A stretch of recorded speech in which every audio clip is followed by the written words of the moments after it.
वजीर आला बलूचिस्तान मीर सरफराज बुगटी शाजाबाद पहुंच गए। मीर सरफराज बुगटी ने बलूचिस्तान में सानया पंजगूर और सानया मूसा खेल में दहशत गर्दों के हमले में शहीद होने वाले मजदूरों के विरसा से इजहार ताज़ियत की और मजदूर शहदा के दर्जात की बुलंदी के लिए दुआ की और कहा कि दहशत गर्दी के वाक़यात की शदीद मजम्मत करते हैं। वजीर आला ने ऐलान करते हुए कहा कि बलूचिस्तान में शहीद होने वाले पंजाब के शहदा के बच्चों के 16 साल तक के तालीमी अखराजात हुकूमत बलूचिस्तान बर्दाश्त करेगी, जबकि शहदा के खानदानों की कफालत भी हुकूमत बलूचिस्तान करेगी। साथ ही वजीर आला ने शहदा के खानदानों को 15 लाख रुपए और जख्मी मजदूर को 5 लाख रुपए फीकस इमदाद चेक्स भी दिए। वजीर आला का मजीद कहना था कि किसी बलोच ने किसी पंजाबी सिराइकी भाई को शहीद नहीं किया, दहशत गर्दों ने मासूम पाकिस्तानियों को शहीद किया है। दहशत गर्दों का किसी कौम या मजहब से ताल्लुक नहीं है, इसलिए मुल्क के अजीज के खिलाफ होने वाली हर साजिश को नाकाम बनाएंगे।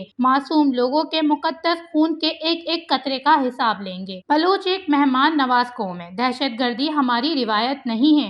सारे बलोच कबाइल ने दहशत गर्दी के वाक़ये की मजम्मत की है। दहशत गर्दी को जड़ से उखाड़ कर अमन व अमान कायम करना है और वो करेंगे। बलूचिस्तान में दहशत गर्दी में भारतीय एजेंसी रो के मुलविस होने के मजबूत सबूत मौजूद है। रो के फंडेड लश्कर बलूचिस्तान में दहशत गर्दी कर रहे हैं। बलूचिस्तान में काम करने वाले अफराद को मुकम्मल तहफ़्फ़ुज़ फराहम किया जा रहा है। मेंबर कौमी असम्बली सैयद अब्दुल कादिर गिलानी की तरफ से वज़ीर आला बलूचिस्तान की आमद और शहदा के साथ इज़हार हमदर्दी और इमदाद का शुक्रिया अदा किया गया, जबकि इस मौके पर मीर सरफराज बुगटी के हमरा chief secretary Balochistan, additional secretary दाखिला शहबाज अली शाह और सूबाई वज़रा और बलूचिस्तान असम्बली के अपोजिशन लीडर भी मौजूद थे।